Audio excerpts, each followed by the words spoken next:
We rise, humbly hearted rise,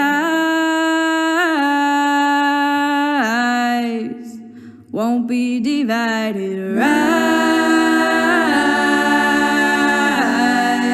with spirit to guide us, rise.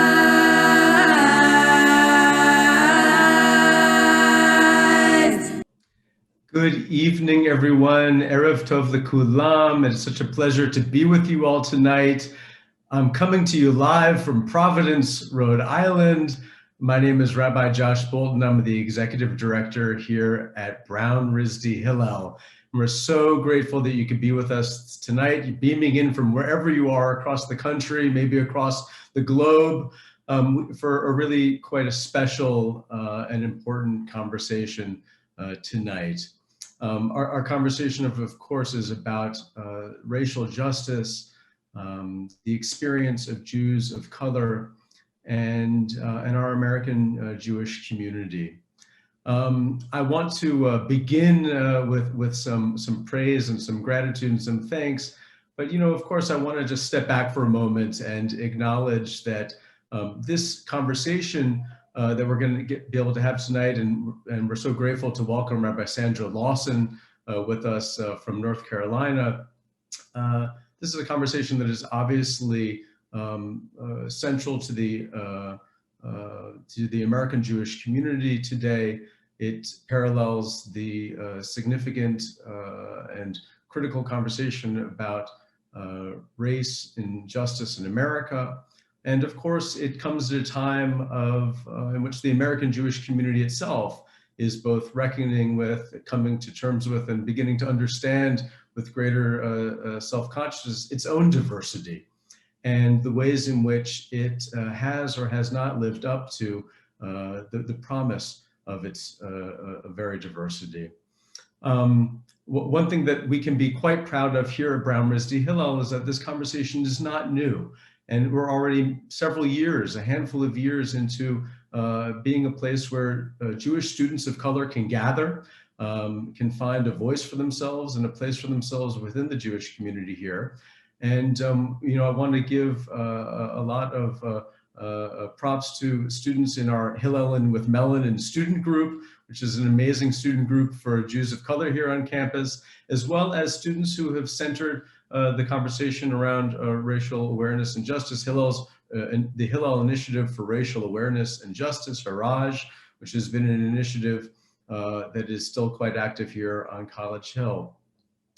And also, to recognize that we have with us, in addition to Rabbi Sandra, two outstanding Jewish leaders, Jews of color, alumni, Brown alumni in their own right, who are going to share a little bit of their own experience about what it was like to be a Jewish student of color here on College Hill. I want to just give a couple of thanks.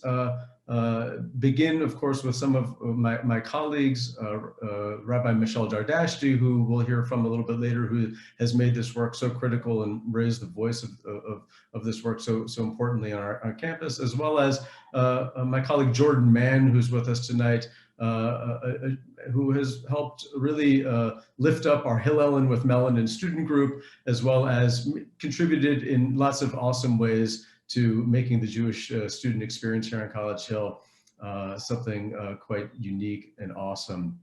Who else do I want to thank here tonight? I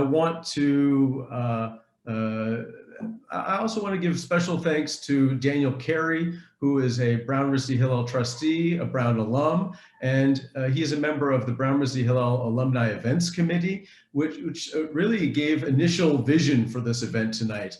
And so on behalf of all of us, Daniel, thank you for your really sparking this conversation and making it come to fruition. And of course, I want to give a hearty welcome to all Brown and RISD alumni who are joining us tonight, whether you are local or far away. We're glad that you could be with us and participate in our community. This is one of the silver linings to this long pandemic, is that we've had the opportunity to connect with you all in special ways through programming, experiences, events, conversations. And of course, finally, I want to thank our partners at Hillel International who collaborated on this evening with us and who are broadcasting the voices of our panelists to the entire world. Just lastly, I want to, it's my pleasure and job to introduce Rabbi Sandra Lawson. And this is a distinct pleasure for me. I'll just say a couple of pieces, and then I know that Rabbi Lawson will introduce herself to a greater extent as she talks. Amongst other things, Rabbi Sandra is a US Army veteran. She is a fitness guru. She is a spiritual activist. She's a musician. She's a guitar collector. And I would say increasingly over the past year or so, Rabbi Sandra, you can, I think you would agree with this. You are a social media influencer named, I think one of like the top 10 Snapchat rabbis or something like that in the country, someone to follow on Twitter. If you don't follow Rabbi Sandra, you should. It's a lot of fun and quite illuminating. Rabbi Sandra is, and also I'm honored to say that Rabbi Sandra and I, our paths briefly connected with one another as while we were both rabbinical students at the Reconstructionist Rabbinical College in Philadelphia. Rabbi Sandra had served as the serves as the associate chaplain for Jewish life and Jewish education at Elon University, Hillel in North Carolina. And most recently, she has announced, this is hot off the presses, that she has accepted a new position as the inaugural director of racial diversity, equity, and inclusion at Reconstructing Judaism in Philadelphia. Joining Rabbi Lawson tonight are Sage Morgan-Hubbard and Natasha Nelson, two Brown alumni who I believe I've been told are going to introduce themselves a little bit in a moment. And so without further ado, it really is truly a great honor and a pleasure to host this conversation tonight and to have a large community with us this evening. And lastly, I want to remind folks that if you are in need of, if anyone needs closed captioning support or you want access to a live transcript, you can have access to that by clicking the live transcript CC closed captioning button down at the bottom of your screen. Without further ado, I'm going to hand it over to Natasha and Sage. Thank you. Greetings, everyone. We're so happy to be here and have this very important conversation. I actually have notes on my own bio because sometimes I tend to forget. My name is Sage Morgan-Hubbard, and I identify as a bisexual, multiracial, Black Indigenous Jew. I'm a mother, a poet, an activist, an educator, and I'm a proud alum of Brown University and kind of a RISD wannabe. I took some classes at RISD and love it. I double concentrated in ethnic studies and an independent concentration in performance studies, socially conscious art of the everyday, a very Brown thing. I have an MA in performance studies and PhD coursework, a certificate in gender studies from Northwestern, and I'm currently the assistant director at the Brown Center for Students of Color. While I didn't grow up attending synagogue in the DC area where I'm from, I love Jewish food and culture, performance art, and I explore my identity, especially publicly, through, I have a 2-woman show about being Black and Jewish called Mixed Mamas Remix, Volume 1 with Stacey Ehrenberg, which we were able to have a live funk band featuring her father. So we've done a lot publicly around this, and I'm excited to explore in a new capacity. But before that, I want to pass it over to the lovely and wonderful Natasha. Hi all. I am not as self-possessed as Sage to be able to wrap up who I am, but in brief and sort of give you a sense as to where I'm coming from in this conversation. Unlike Sage, I did grow up attending synagogue in the DC area where I'm also from. And I think you'll sort of see that and we'll foil that throughout this conversation. I am a proud alumni of the class of 2016, having come from very much the quintessential Jewish day school, Jewish summer camp, more Jewish day school, more Jewish summer camp, background in DC. And I've often said, and said it quite frequently, when I was at Brown, I had never been Blacker until I had attended Brown. very, very involved student leader at Brown RISD Hillel, really shaped who I was, and also gave me the opportunity to ask questions about my Blackness, about what my Blackness meant for my Judaism. And then in the 2 years after graduating, I worked at Baruch Hillel, which is now also Baruch City and John Jay College Hillel up in New York, where I got exposure to a much broader range of Judaisms outside of, I think, what is typically considered the Ashken normative canon. A lot of Kafkazi Jews, Bukharian Jews, first-generation American Jews, first-generation college student Jews, to really get a bigger perspective on what Judaism meant. So currently, I would advertise myself as young and with lots of questions, and I hope coming to voice maybe some of the things that we, even people who I think have, especially as people, let's say, actually, who have sort of this strong canonical Ashken normative background around the questions that we're scared to ask, around the questions that we're embarrassed to ask, and transparently and fully selfishly the questions that I want to ask. With that, I do want to give Rabbi Sandra an opportunity to just sort of round our conversation briefly. And then we will be sort of going into some of the questions that Sage, Rabbi Sandra and I had sort of discussed and thought about. And then I did want to bring up that there will be a chance for a Q&A at the end of this discussion. So in the meantime, if you have questions that you think of while we're chatting, please chat those to Daniel directly, if you can, and we'll hopefully try and get to as many of those as possible at the end. Wow, I really enjoyed listening to your bios, and you're both are amazing. And I definitely want an update on Sage, your play, or that. It just is awesome. And anyway, so I'm just sort of in awe of both of you. I'm kind of speechless. So what's going to happen right now? And I put it in the chat. I know it's not morning, but Moda Ani really is the best blessing that I can think of to sort of describe the gratitude for this moment. And I want to center us on gratitude because, some of our conversation may be challenging for many of you. And it's so easy. It's also so easy to focus on all the things in the world. I mean, wrong. We're still living in a pandemic, a few weeks ago, some people decided to storm our U.S. Capitol and attempted to take it over. And there's just a lot to focus on the negative. But for this moment, I want to focus on things that we're grateful for. So I'm going to offer this blessing. And then while I'm saying this blessing, if you want to put in the chat what you're grateful for so that we as a community can all learn about what you're grateful for, that would be great. And I'll also go. So I'm going to say this blessing.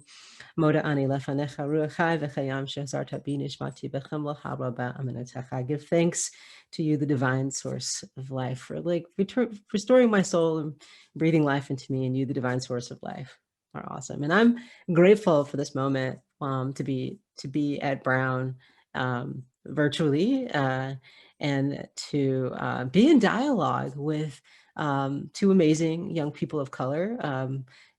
I often don't get an opportunity to be in a space with multiple people of color, multiple Jews of color. So that's a real blessing. So thank you. And as we move on, continue to add those things.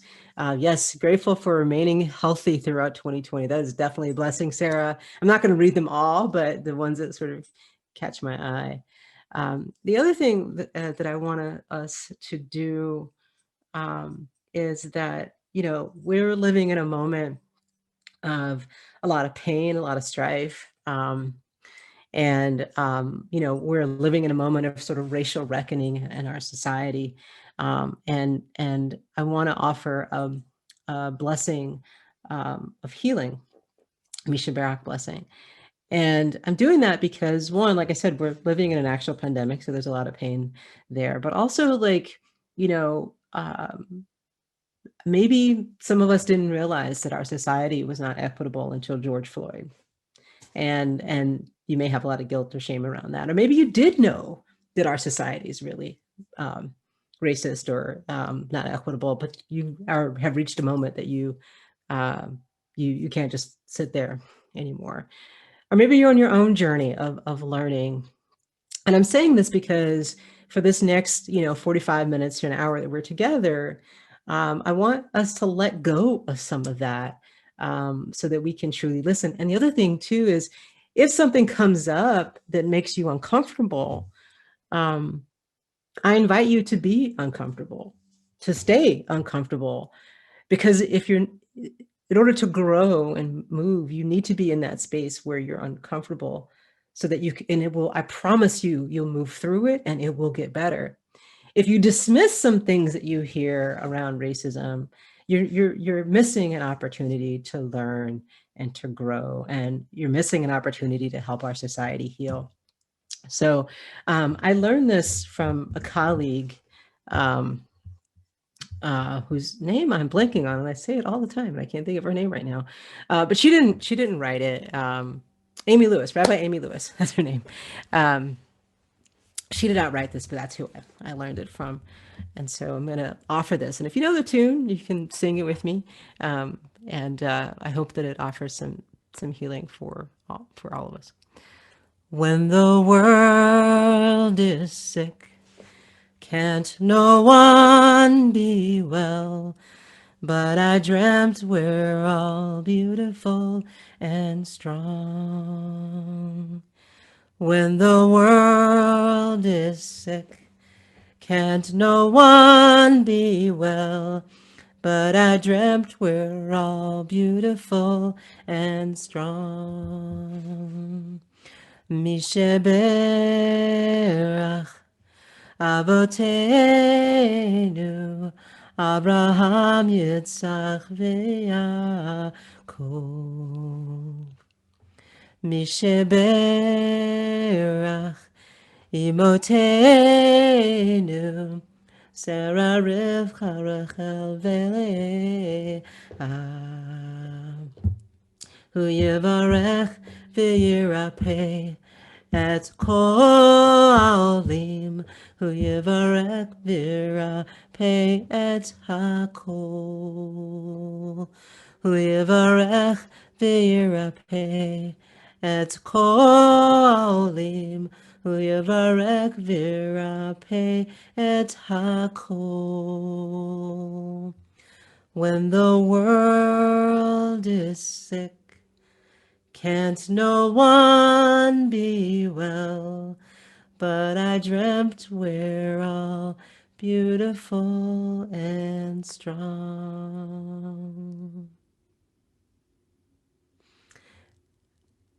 And as those words settle on you, as we begin our conversation, please, if you feel so moved, and you want to let go of some things, or offer a blessing of offer gratitude for some things, please use the chat feature as we carry on. So I'm going to now turn it back over to Sage and Natasha. Well, before I even jump in, I want to say thank you so much for offering that and sort of being really present with us. I hope that I'm able to sort of match that level of vulnerability, because I think that's sort of where we have to start and sort of start in questioning. And sort of in discussions and sort of how to frame this. I think one of the things I really wanted to make sure we had a good sense of is like where we're coming from historically. I found that for myself and coming from a deep sort of day school background, coming from a really codified perspective of what Judaism was supposed to look like for me, that I was often told that primarily, let's go with Black American and Jewish communities, had a sort of deep dialogue, had a sort of intrinsic connection of some sort. But I felt like this lacked context, and to be honest, also lacked, and didn't align with the reality of my life. So I was curious if maybe you could just provide us, and I know it's a big question, but I'm curious if maybe you could provide us some context around how the Black communities and the Jewish communities have come together historically, just so we can maybe kind of ground our conversation a bit.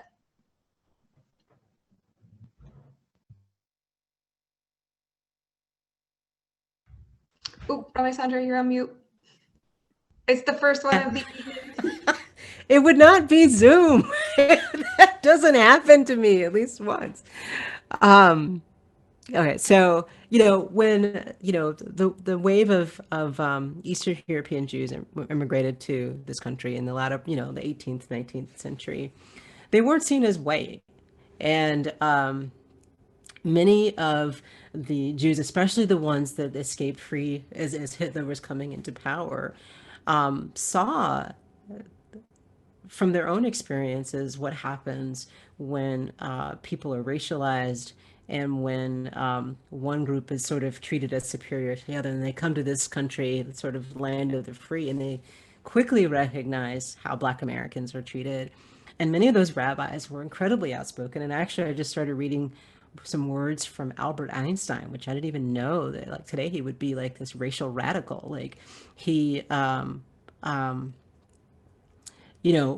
did not like the racism that he witnessed, and was very outspoken about it.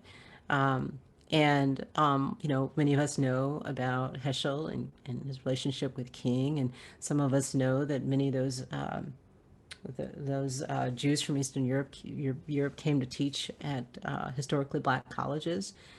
And I also want to say, just interest of time, because I don't want to give you a whole lecture on it. All of this was before Jews became white. And what I'm saying is that Jews were not given white. Jews who were presented as white did not have white privilege when they immigrated to this country.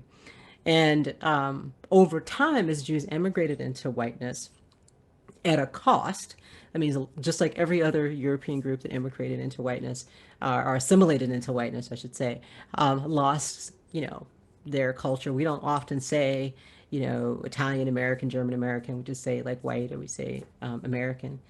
And as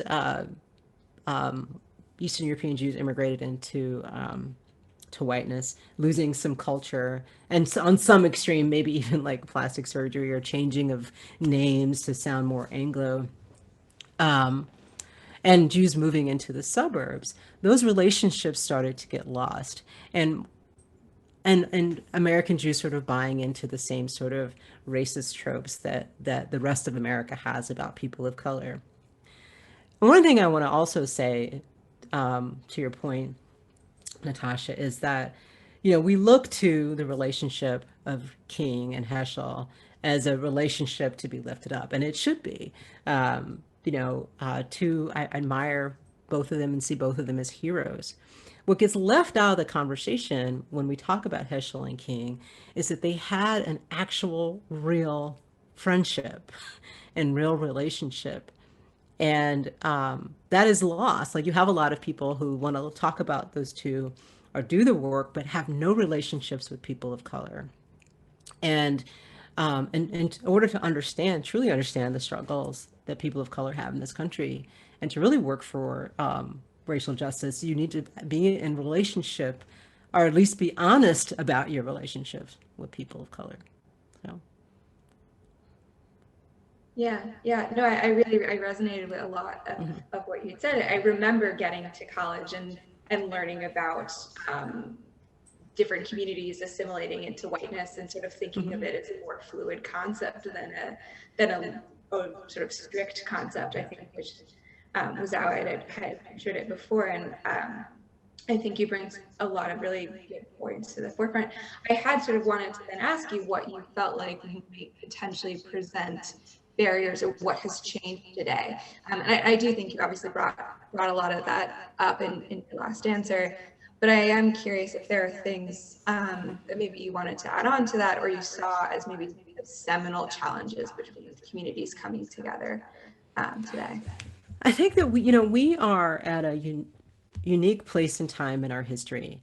In many ways, we're more polarized. It's still along racial lines, even though people want to say it's along political lines, but it really is along racial lines. And for me, watching this play out on my television screen over the years, I saw a shift in the Jewish community after the acquittal of George Zimmerman, who killed Michael Brown. That's the first shift I saw in a sort of an awakening within the American Jewish population. And over time, when we get to this past year, of course, people being cooped up and watching their television screens more, we watch Ahmaud Arbery go for a jog and is chased down by 3 white men who felt entitled to kill him, hunt him down like an animal. And then if you listen to the 911 tape of Breonna Taylor's boyfriend, because he doesn't know who's in his house and why they've killed his girlfriend. And then we watched what happened to George Floyd. I don't care how much money you have. There's no way you're going to tell me or convince me that that police officer or any of those police officers that were present saw George Floyd as a human being. And that lack of seeing an individual as a humanity lack of seeing a black person as a human harkens back to slavery. And for many white people in our country, that was too much. They're like, how in the world did we get where we are? And I'm saying all this because I think we're at a unique place in time. Also, I've had more speaking engagements this past year to talk about this because now people want to know. But I think that people really, want to do what we call in Hebrew sort of this heshbon hanefesh, an accounting of the soul, accounting of our soul, because on one hand you have you have George Floyd and those other folks that I mentioned. You have Black Lives Matter protests compared to the riot at the Capitol, which actually people died at the Capitol. And you have one thing that really annoyed me as a veteran, some dude parading a Confederate flag and on sacred ground. Like I'm just, and that those images, people can't unsee them, and they're really causing many people to question what's happening. I need to be careful how much time I take because I know you guys got questions and I could answer these questions forever. So yeah, there's so many. Thank you for everything that you're answering. The real honest emotion that you're bringing to this important topic. And as I mentioned, I identify as a Jew of color, but more as African American because of some of the historical things that you have mentioned, the one drop rule, and just that was kind of how I was raised to be much more culturally Jewish. And I didn't always feel welcome and connected, even in our very supportive Hillel. And I gravitated a little bit further down the street to the Brown Center for Students of Color. And now, as a mother, now thinking about raising my own children, that has kind of shifted, and I've never identified as more Jewish. And I'm really, really lucky to have my kids go to our local fabulous Jewish community day school of Rhode Island, and I've been welcomed with open arms. It is complicated. I'm in a multi-religious partnership with a Muslim husband, and I want my kids to grow up with all of their multiple identities. And given this past year of racial protest and anti-Black racism, we would love for you to address some of these issues of racial prejudice within our Jewish communities and how your various intersectional identities have impacted your experiences and justice initiatives within these Jewish spaces.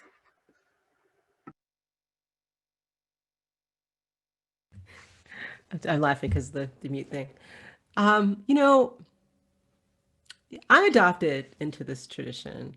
A colleague of Josh Bolton, Rabbi Josh Bolton, and myself, another Joshua Lesser, was a friend of mine.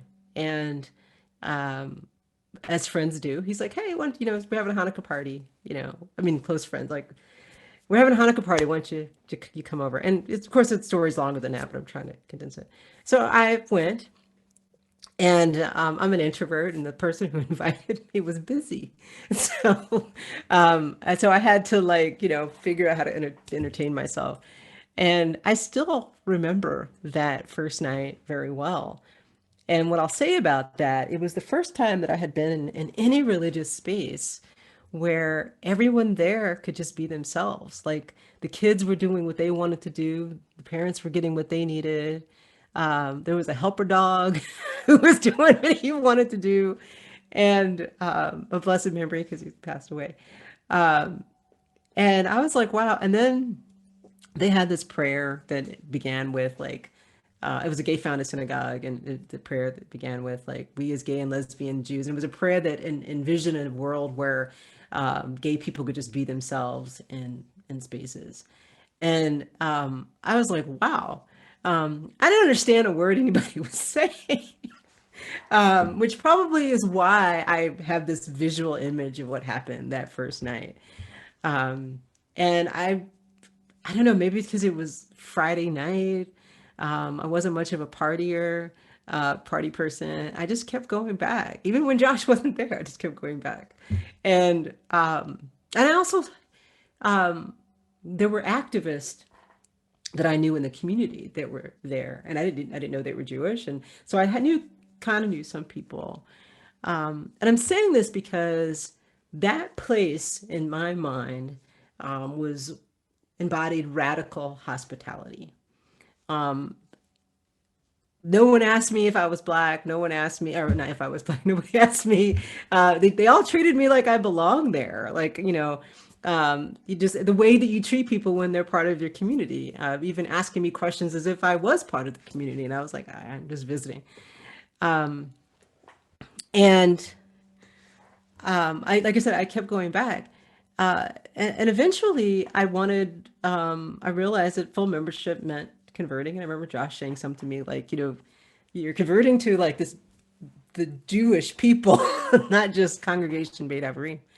And I said, I know, I get it, but I really wanted to be part of that community. Like, I really wanted full membership. I'm saying all that because since then, I have been in many, many, many, many, many Jewish spaces. And all those spaces combined, I would not be Jewish today if that was my first experience in intro into Judaism. And Congregation Beit Averim is not perfect. It has its challenges. I did have some racist experiences there, but I've carried that with me. And even where I currently work right now, I have faced racism with. I wrote about this. I have never been in a Jewish space where at some point my Jewish identity hasn't been questioned. Now, if I'm invited as Rabbi Sandra, of course that doesn't count. But if I'm just coming in, and I'll give you an example. I had a parent visiting. Well, her daughter wanted to come to Elon, and so she came to Hillel to meet the rabbi. And I was in my office, and the assistant director said, "I'll get a rabbi for you." And so I came down. This is our rabbi, Rabbi Sandra Lawson. The parent looked me up and down, and she's like, "You're the rabbi?" I said, "I'm Rabbi Sandra Lawson." "You're ordained?" I said, I am. "You're the ordained rabbi." Now, she asked me 3 different ways that same question. And by the end of it, I just said, if you come to my office and sit down, I have this, like, business card I can show you to prove it. I swear her daughter was like, oh my God. And there have been other instances, but that one, like, really sticks out. And I could tell, I told our team that I could tell my first parents meeting, I could tell which parents read my bio and which ones did not. Because the ones that are like, wait, what? No, they were all nice, but you know what I mean? No, maybe you guys, maybe nobody else does, but that look.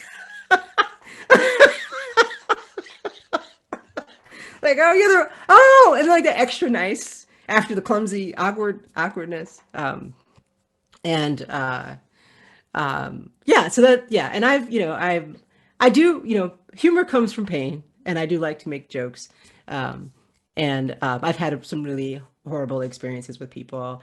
I'll give you one more example of a story. So I told you about the congregation that I sort of came up in. And when I was it was well known that I wanted to be a rabbi, and I was heading out to rabbinical school. And a congregant member who had known me for years, his answer was basically, if you're going to rabbinical school, you're going to be more Jewish than the Jews. And then I watched him try to dig himself out of that statement. And I was like, because he knew what it sounded like. And he's like trying to explain. But what it did was tell me that no matter what I do, you, sir, will never see me as Jewish. So. Well, I think that's such a place to ask, isn't it? Question, how do we shift that?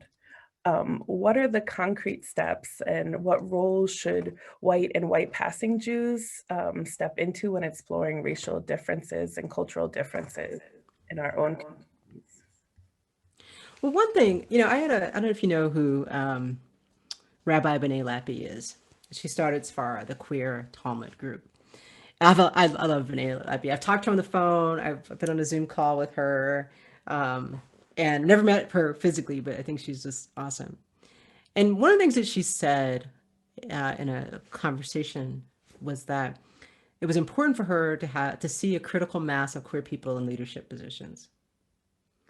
And that's what we're there. I mean, I'm not trying to say that we've gotten rid of homophobia, but there is now a significant number of queer people in Jewish leadership positions. And for many of us, it's not an issue anymore. The same thing needs to happen and will happen with people of color in the Jewish community. Because what it does is sort of normalizes, instead of like Black and brown Jews being this odd thing, even though every study for the last 20 years puts Jews of color around, 10 to 12 to 15% of the American Jewish population. And when you start to have a critical mass of people of color in leadership positions, this will start to go away. And the other thing I'll say is that when more, like I said earlier, more white people find themselves in relationships with people of color, either they're married because they're married to people of color, or they have children of color, or they actually are of a friendship with a congregant who sits next to them, that will go a long way into changing their hearts and minds. One of the reasons why I'm taking this new role in my conversations with Reconstructing Judaism is that many in the Jewish community who are taking active steps to be anti-racist and who are taking active steps to try to rid our communities of racism don't have people of color in leadership positions, which is, as someone said, Shonda, because when I mentioned that, they agree, like that is just wrong. That is slowly changing too, but I think any of these Jewish organizations, if they're going to keep talking the talk of racial justice, they need to back it up with actually hiring people of color. So all that. No, that'll be good. We can do that. It'll be fine.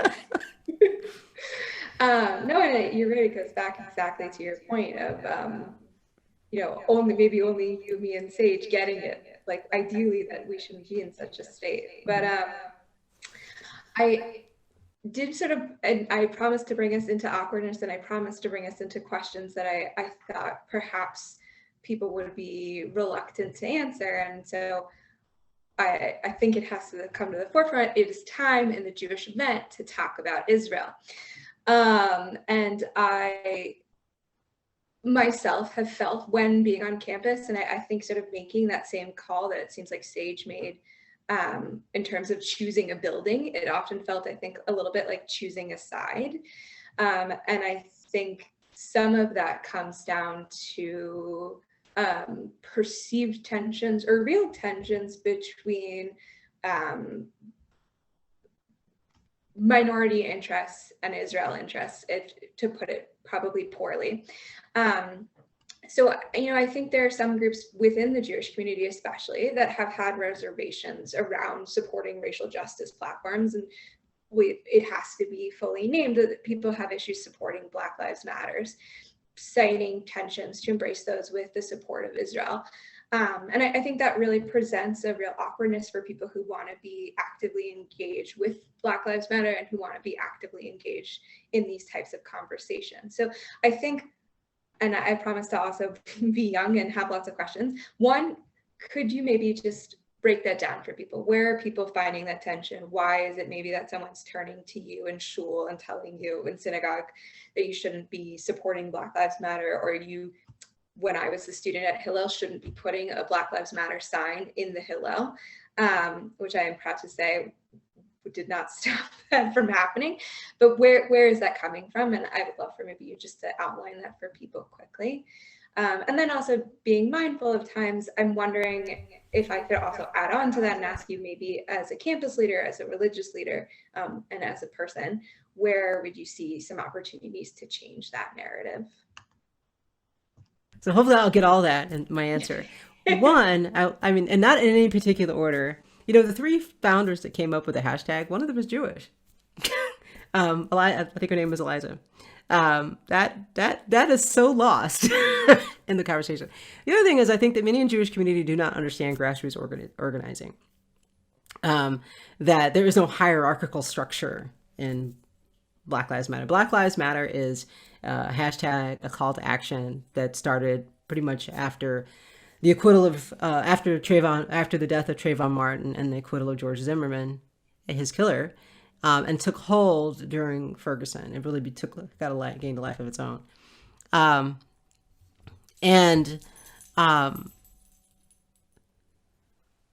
The challenges that many in the Jewish community have around Black Lives Matter is really about racism. So in 2016, when the platform, I forgot about it. The Black Lives Matter is a grassroots organization, and many groups fall under this umbrella of Black Lives Matter, but there's no like hierarchical structure. 2016, the movement for Black Lives, not the same, but the movement for Black Lives, which was a large coalition of a lot of organizations that created a platform that listed hopes and dreams of the future, better life. It was a large ask. A tiny part of it, which I don't even remember what it said anymore, but a tiny part of it was problematic for the Jewish community, was anti-Semitic. And Jews who were not in relationships anyway with people of color said, that's it, Blacks are racist, I pulled my support, can't support Black Lives Matter. I heard that. And people ask me, how do you support Black Lives Matter? I'm like, look at me. Because they didn't see it that way. And so the Jewish organizations that stayed in relationships with people of color organizations or Black Lives Matter organizations through education got them to understand the problematic language. And I also want to say that many in the Jewish community are slowly starting to realize what Black people have known for a long time, that our society is racist. Doesn't mean that you're a horrible person, but our society is racist. Like I read recently that, white supremacy is not the elephant in the room, it is the room. And our society, the same way that our society is racist, our society is anti-Semitic, because we live in a Christian-centered society. And in the only way, because that means that anti-Semitism and racism are just part of our DNA, of our culture. Black people are no more likely to be anti-Semitic than white people. People in our society are anti-Semitic because we live in a Christian society, and the history of Christianity is anti-Semitic. Got a lot of love for Christians because many of them are working against that. But that's the reality. And so for Jews who are white, who stayed in relationships with Black organizations, did some education and some working. And then sometime around 2017, that language disappeared from the movement for Black Lives. When a new platform came out, there was a grassroots pull from many Jewish organizations to say, we don't know what this platform is going to say, but whatever it says, we say we support Black Lives Matter. And then when the new platform came out, it contained no anti-Semitic language. And more importantly, Black lives should matter to Jews, because Jews are Black. Like, Black people are Jewish people. Like, it's not like this just, if you care about the Jewish community and you care about Black people in your community, then you care about Black Lives Matter. And then you can also talk about Israel, but you care about, those are two separate things. And so the sort of pull to lift up anti-Semitic Black voices and ignore, 45 in the White House or whoever, to ignore all this anti-Semitic rhetoric that's coming from white folks, that's about racism. Like, the fact that, I'll just say this and close. I grew up in a family that thought Louis Farrakhan was crazy. Nobody in my family liked Louis Farrakhan. I honestly don't even know a single person who has respect, a single Black person that has respect for Louis Farrakhan. Now, Louis Farrakhan means something to groups of people, especially in the Midwest, but lifting him up as if he speaks for the majority of Black people in our society is wrong and racist. And lifting his voice up when white people say horrible things is shocking to me. And when some celebrity, this latest Black celebrity, I remember there was a football player this summer and dude who was married to Mariah Carey. I don't know, do you know their names? When people send me, what do you think about what so-and-so said? I'm like, first of all, why are you sending this to me? And don't you realize I'm also hurt by these statements? And so the Jewish community needs to care about Black Lives Matter because Black people are Jewish. That's the short answer.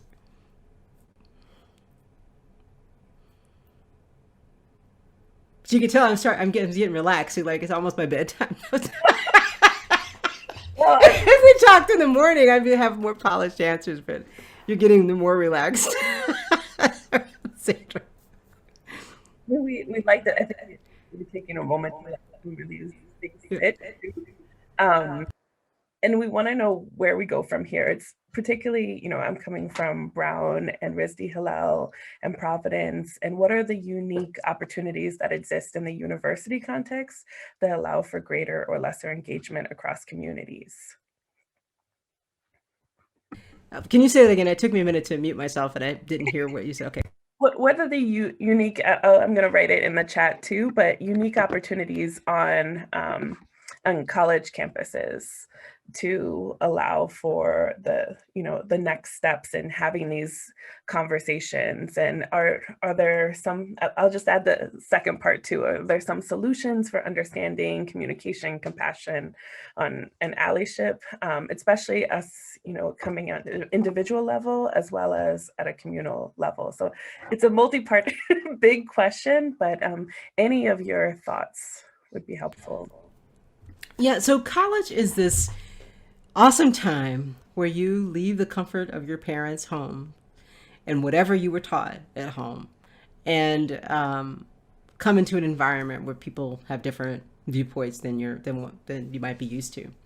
For some, that's awesome. I'm away from my parents. I get to think how I want to think. And for others, it's quite jarring and maybe even for a way of culture shock. And I think that schools that have a variety of diversity and sort of push students to have different experiences can go a long way to help changing the minds and hearts of people. So where I work at Elon was a strong multi-faith religious department. We have an imam, we have a Catholic priest, me as the rabbi, and a couple of Protestants. It's an opportunity. And so all of our religious programming is open to all students. And it's students they can come to our Hillel and they can ask questions. And, I've had students that spend a lot of time with we have this student organization, it's unique to Elon. It's Lutheran and Episcopalians and Friends. And the minister who oversees that student group, some of our students go because they like hanging out with their friends. And so, if you've been taught one thing about Muslims your whole life, and then you meet an imam, or you meet other Muslim students, or you develop a relationship with a staff member who may be a different religion, you're going to start, I think, to question or at least realize that there's more that connects us as humans than divides us. And there's more, at least from a religious perspective, all of our religious traditions have way more in common than difference.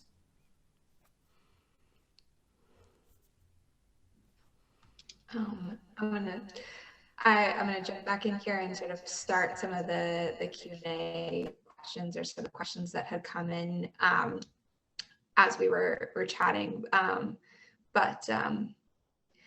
So I wanted to sort of start with one, and it circles back a little bit to what I had sort of just brought up around Israel, and I suspect that there are always going to be questions around Israel. So I want to read it, and I wanted to read it in particular because there had been a question that Sage and I had thought about asking you, and then had decided not to bring. So I'll discuss that as well. And I hopefully maybe that between the two will provide context. But the way to come up with is, as someone who is in a lot of progressive circles, I often feel that expressing my Zionism invalidates me from being part of the coalition, something you have to hide, something that you're ashamed of. However, it is a big part of how I see my Judaism. Is there a dynamic of anti-Semitism and or a reason for me to investigate my beliefs, speaking as someone who is invested in these movements and wants to see them succeed? And I wanted to bring this to the forefront and maybe also couch it in another question that we had thought about as well, about how do Jews address issues of anti-Semitism without deprioritizing issues of anti-Blackness or racism. And I'll transparently say the reason that I chose not to ask you this earlier in the evening was because I don't think it makes sense for a person of color to ask you about how these things are different, because for me, they are not different. And also for you, they are not different, I assume. But I think it could be helpful to really bring this question to the forefront. And I would love to maybe not put words in your mouth and assume that they're not different things for you, and maybe see if you have a better way of answering that, because I would like to co-opt it into my own life. So, as I said before, anti-Semitism doesn't belong on the right. I mean, it's not a right-leaning thing. It's not a left-leaning thing. It's a larger, speaking in the context of America, large United States problem. I'm just focusing on the United States because I'm not trying to get into what happens in other countries. And so whatever one's politics are, you're going to encounter anti-Semitism. This is going to happen. So that means if you're a conservative, it's going to show up. And if you're a progressive or left-leaning person, it's going to show up. That means that you're going to have to make decisions when it shows up around education and telling people that hurt. And that may mean being vulnerable. That's where relationships come into play. If you were in relationship with someone and you say, I just, pull them aside and say, look, I just want you to know what you said hurt, and here's why. If they care about you and you care about them, you're going to listen to each other. And that goes a long way into changing hearts and minds. I'm not saying it's easy. I, as a rabbinical student, I had an incident where I had to decide if I was going to tell a classmate that what they said hurt, or if I was going to let it go. Rabbinical school is a long time, and I didn't want to hold on to something for 5 years. And I met that student, and I said, I'm now a rabbi, and we have a great relationship. And I said that, first of all, I want you to understand I'm telling you this because I'm invested in our relationship. And I'm telling you this out of love. And that however it comes out, I hope you hear it that way. And that's hard to do. And people are going to have to make those choices. Because many people do not know what exactly is anti-Semitic, like where the line is. Like, criticism of Israel is fair, but there is a line that gets crossed that moves over into anti-Semitism. And like I said, because it's so ingrained in our culture, many people don't know. And I'll give you an example. A few last semester, or whenever we did things in person, it seems so long ago, a student who's an awesome student, we were talking, and she said to me and a staff member, something like, I believe, it's a Christian student, I believe in the loving God of the New Testament, not the wrath of the God in the Old Testament. I said, ow. And I think, like, because the student was running, had to go away, I think she got in that moment that there was something wrong with what she said. And the staff member and I talked, who's also a Christian, and I said to her, I said, that's anti-Semitic, right? Like, that is something that we all hear or have heard at some point in time, how wonderful, loving the God is in the New Testament, and how, like, horrible the one is in the Old Testament. But that is just part of living in a Christian society, and the narrative that it's got told about Jewish people, that people don't even think about it. And so beginning that educational process, where historically, because of assimilation, Jews didn't want to stand out. Like, just keep your head down, like Black people sometimes, keep your head down, just don't make waves, and we'll just, live our lives. And, because, we're all more engaged these days, sometimes because anti-Semitism comes out more, and we're more sensitive to it, I think, than in the past. But anyway, be in relationship with people, and decide if you're going to invest in relationships, and then take the time, if you have the capacity, to educate people. Thank you so much for all of that.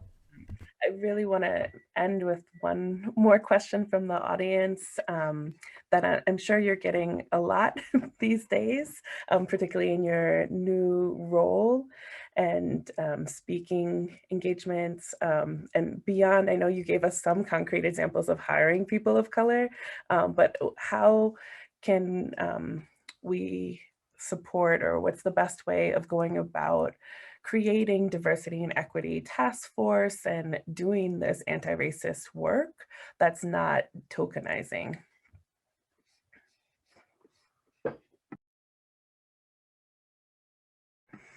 Unmute, please. Whole conversation with myself saying, I don't know. No, I mean, I think, it is hard especially when you don't know a lot of people of color. And right now, every Jew of color, every professional Jew of color that I know is being asked to do a lot. And we're all making decisions that work for us. And so I think asking people of color to do stuff and making sure you compensate them, because if you ask people to do emotional labor and don't compensate them, that's not good. Because when all this happened, a lot of Black Jewish people were being asked to do free labor. And if somebody can't do something or doesn't want to do it, that's fine. Let's move on. And the other thing I want to say, it wasn't part of your question, but I think it's important. When it comes to doing racial justice work, and you happen to be a person who's white, and you're working to be anti-racism, racism is going to come back. You're going to say something, you're going to do something, and then you're going to feel really bad about it, and you're going to have a lot of shame about it, and you're going to be stuck.